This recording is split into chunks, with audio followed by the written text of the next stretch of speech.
অভিশপ্তই জীবন মুসলমান। 60 বছরে, 50 বছরে, 40 বছরে এত বড় আসমান ও জমিন আল্লাহর ভোগ কইরা, এত বড় দুনিয়া ভোগ করে আল্লাহর দেওয়া কোরআন 4টা সূরা 5টা সূরা শুদ্ধ করে পড়তে পারে না, আত্তাহিয়াতুটাও পড়তে পারে না, দোয়ায়ে কুনুতটাও শুদ্ধ উচ্চারণ করতে পারে না।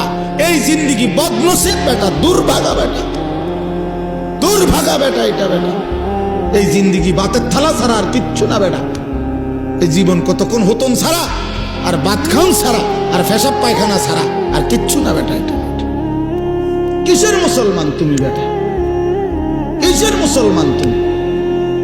হ্যাঁ, 30 বছরও তোমার কলিজার মধ্যে এটা আসে নাই যে আমার আল্লাহর কোরআন শুদ্ধ করা দরকার?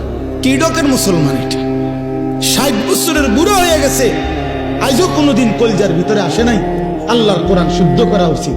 বইয়া বইয়া সাদওয়ানে শুধু গপ মারে আর হুজুরদের বদনাম করে। অমুক হুজুরের আকিদা বালা না, অমুক হুজুরের আকিদারে কামড়াইছে। আপনার আকিদা একবারে সাদওয়ানে বাইয়া বাইয়া পড়তে আছে একদম। আপনার বইয়া বইয়া বিড়ি খায় আর এনে গপ মারে বইয়া বইয়া।